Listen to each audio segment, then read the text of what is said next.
Welcome to RM biology. আরও একটি admission related ভিডিওতে তোমাদের স্বাগত। আজকের ভিডিওতে তোমরা জানতে পারবে এগ্রিকালচার নিয়ে যারা পড়াশোনা করতে চাও তাদের জন্য অত্যন্ত একটি গুরুত্বপূর্ণ বিশ্ববিদ্যালয় বিসিকেবি বা যেটাকে বিধানচন্দ্র কৃষি বিশ্ববিদ্যালয় বলা হয়, সেখানকার ভর্তি প্রক্রিয়ার সম্পূর্ণ তথ্য। তোমরা অনেকেই আমাকে মেল করেছিলে, এসএমএস করেছো বা ইনস্টাগ্রামে পিং করেছিলে যে ইউভিকেবি শুরু হয়েছে, বিসিকেবির কবে থেকে শুরু হবে। তো বিসিকেবির সম্পূর্ণ তথ্য জানতে হলে ভিডিওটি শেষ পর্যন্ত দেখো এবং যারা চ্যানেলে নতুন, চ্যানেলটি সাবস্ক্রাইব করে দাও এরকম অ্যাডমিশন রিলেটেড তথ্য সব থেকে আগে পাওয়ার জন্য। চলো শুরু করা যাক। তো সব থেকে প্রথম আমরা কিন্তু নোটিফিকেশানটি একটু দেখে নেব যে কি নোটিফিকেশান ইস্যু করা হয়েছে।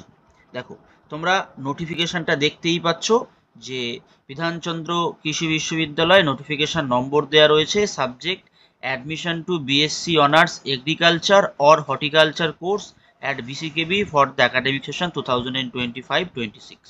ঠিক আছে। Application are invited for the admission to BSc honours agriculture courses at Mohanpur campus, College of Agriculture, Bardhaman and Bankura, extended campus of BCKB, under Faculty of Agriculture, Horticulture at Mohanpur campus, under Faculty of Horticulture of the Bidhan Chandra Krishi Vishwavidyalaya for the academic session 2005-2006. The candidates who pass the higher secondary examination or 10+2 level in the year of 2025-24 are only eligible to apply for the admission UG courses for academic session 2005 and 6. তো এখানে 2025 অর্থাৎ এবছর যারা pass করেছো এবং আগের বছর যারা পাস করেছো 2024, এই দুটো সালকে অ্যালাউ করা হচ্ছে। এর আগের সাল অর্থাৎ 2023-22 এগুলো কিন্তু অ্যালাউ নয়। অনলাইন অ্যাপ্লিকেশনটা করতে পারবি পার্টিকুলার ওয়েবসাইটটা থেকে এবং single application will be cover both BSc honours agriculture in all campus and BSc honours horticulture courses এর মোহনপুর ক্যাম্পাস অফ দিস বিশ্ববিদ্যালয়। মানে তোমাদের একটাই অ্যাপ্লাই করতে হবে, হর্টিকালচার বা এগ্রিকালচারের জন্য আলাদা আলাদা অ্যাপ্লাই করার কোনো প্রয়োজন নেই, একটাতেই তোমরা কিন্তু দুটোর অ্যাপ্লাই করে দিতে পারবে।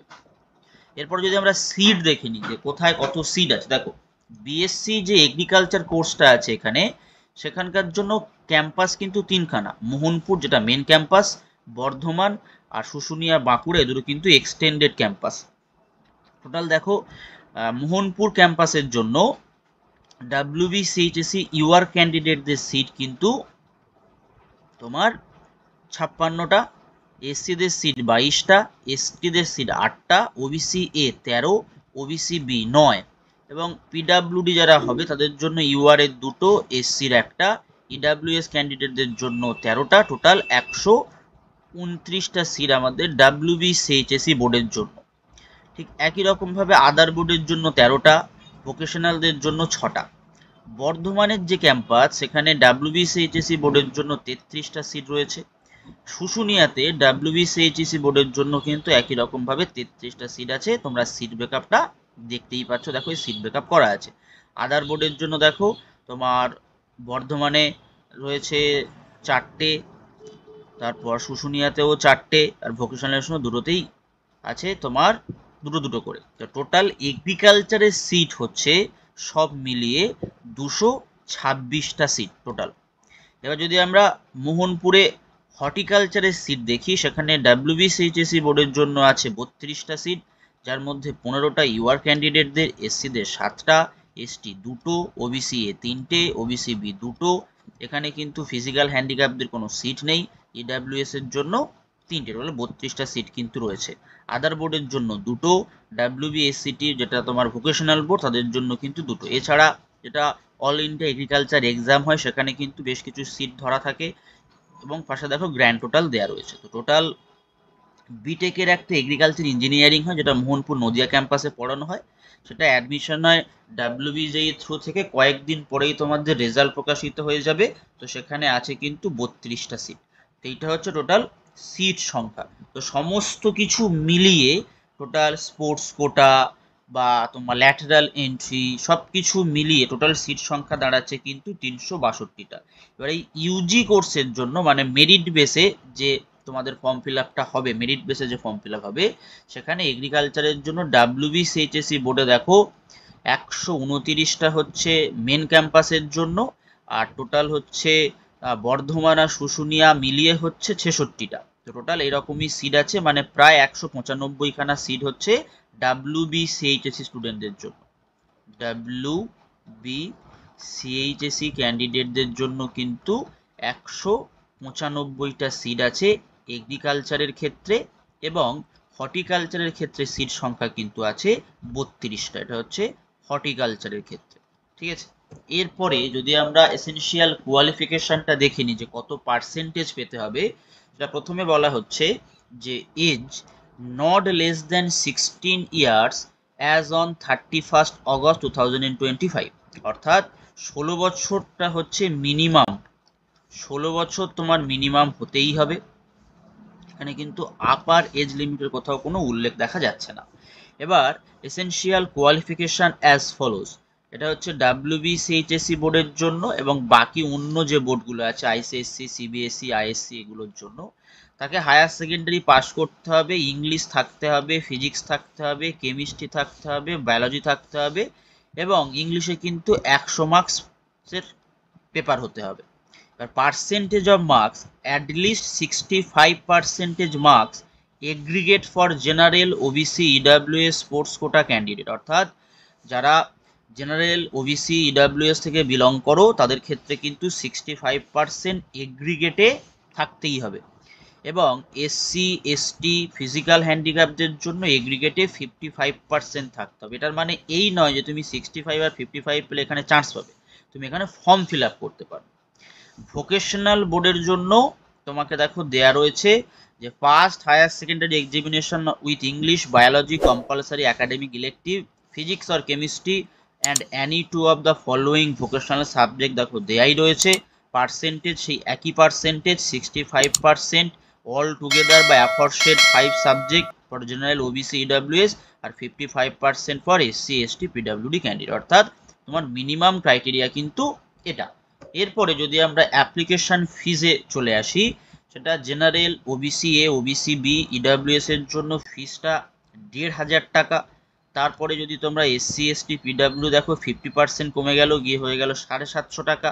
স্পোর্টস কোটা জেনারেল আর OBCর জন্য 1500 টাকা, আর স্পোর্টস কোটা SC, STর জন্য কিন্তু 750 টাকা। এটা তোমাদের ফিজ। এবার যদি আমরা ইম্পর্টেন্ট ডিটেলসটা দেখে নিই, কবে কখন থেকে ফর্ম ফিল আপ শুরু হবে, দেখো 28/5/2025 তারিখ থেকে কিন্তু ফর্ম ফিল আপটা শুরু হচ্ছে, অর্থাৎ আজকে থেকেই কিন্তু তোমাদের ফর্ম ফিল আপটা শুরু হতে চলেছে। আজকে থেকে তোমাদের ফর্ম ফিল আপ শুরু হতে চলেছে, চলবে জুন মাসের 16 তারিখ রাত্রি 11টা 59 পর্যন্ত। মিড নাইট মানে রাত্রি 11টা 59 এই পর্যন্ত চলবে। Closing date for correction, modification of the application form except name, username, email ID, mobile number, caste category, সেটা চলবে 19শে জুন মিডনাইট পর্যন্ত। অর্থাৎ তোমার ফর্ম ফিল আপের সময় অনিচ্ছাকৃত কোনো ভুল হয়ে গেলে এই ডিটেলসগুলো বাদে, তোমার নাম, ইউজার নাম, ইমেল আইডি, মোবাইল নাম্বার আর কাস্ট ক্যাটাগরি বাদে তুমি কিন্তু কারেকশন করতে পারবে 19 তারিখ পর্যন্ত। মেরিট লিস্ট কবে প্রকাশিত হবে, অফলাইন কাউন্সেলিং কবে হবে, অ্যাডমিশন কবে হবে, সেটা কিন্তু নির্দিষ্ট সময়ে জানিয়ে দেওয়া হবে এই পার্টিকুলার ওয়েবসাইটে। এরপরে যদি আমরা অনলাইন অ্যাপ্লিকেশন কিভাবে করবে সেটাকে তোমরা একটা নাটসেল আমি বলে দিই। সেটা হচ্ছে এই পার্টিকুলার ওয়েবসাইটে চলে আসবে, এসে ক্লিক অন স্টুডেন্ট অপশানে ক্লিক করবে, করলে তোমাদের এরকম একটা ইউজি অ্যাডমিশন 25-26 বলে লেখা থাকবে, সেখানে সাইন আপে ক্লিক করতে হবে। সাইন আপে ক্লিক করলে নিউ অ্যাকাউন্ট ক্রিয়েট করবে। তোমার প্রত্যেকেই জানো কী করে নিউ অ্যাকাউন্ট ক্রিয়েট করতে হয়, পাসওয়ার্ড দেবে, যেখানে যা যা বলা থাকবে কেয়ারফুলি সমস্ত ডিটেলস ফিল করবে। করার পর তোমার ফটো সিগনেচার আপলোড করতে হবে, তার জন্য কিন্তু এটা একটা গাইডলাইন দেয়া আছে যে ফেস 80% ভিজিবল হতে হবে, মার্কস থাকা চলবে না, ইনক্লুডিং ইয়ার্স ভিজিবল হতে হবে, আর সাদা ব্যাকগ্রাউন্ড হতে হবে, স্ক্যান কপি ফটোগ্রাফ দিতে হবে, জেপিজি, জেপিইজি, পিএনজি ফরম্যাট হতে হবে। তার একটা ডাইমেনশন দেয়া রয়েছে, একটা সাইজ দেয়া রয়েছে, সিগনেচারের ক্ষেত্রেও কিন্তু তাই। এরপরে যে ডকুমেন্টসগুলো লাগবে তোমাদের, এটা হচ্ছে ডকুমেন্টস। এই ডকুমেন্টসগুলো কিন্তু তোমার ফর্ম ফিল আপের সময় প্রয়োজন, এগুলো কিন্তু ফর্ম ফিল আপের সময় প্রয়োজন, কাউন্সেলিং এর সময় নয়। এগুলো ফর্ম ফিল আপের সময় কিন্তু তোমার অবশ্যই করে হাতের কাছে লাগবে। সেটা কি কি, সব PDF ফরম্যাটে দিতে হবে, আর মিনিমাম সাইজ 40, ম্যাক্সিমাম 1024, অর্থাৎ 40 থেকে 1 MB বলতে পারো। বার্থ সার্টিফিকেট বা 10th তোমার অ্যাডমিট বা সার্টিফিকেট এজ প্রুফের জন্য দিতে হবে। তোমার 10+2 এক্সামিনেশানের মার্কশিট বোথ সাইড দিতে হবে। SC ST OBC PWD EWS category certificate তোমাকে দিতে হবে। তারপরে তোমাকে যদি তুমি স্পোর্টস কোটার অ্যাপ্লাই করতে চাও, স্পোর্টস কোটার অ্যাপ্লাইয়ের জন্য তোমাকে সার্টিফিকেট দিতে হবে, আধার কার্ড দিতে হবে তোমার, আর পেরেন্ট আধার কার্ড দিতে হবে। এই ডকুমেন্টসগুলো কিন্তু লাগবে, ঠিক আছে। তো আজকের ভিডিওটি এই পর্যন্ত। যারা চ্যানেল নতুন, চ্যানেলটি সাবস্ক্রাইব করে দিও এবং বেল বাটনটি বাজিয়ে দিও।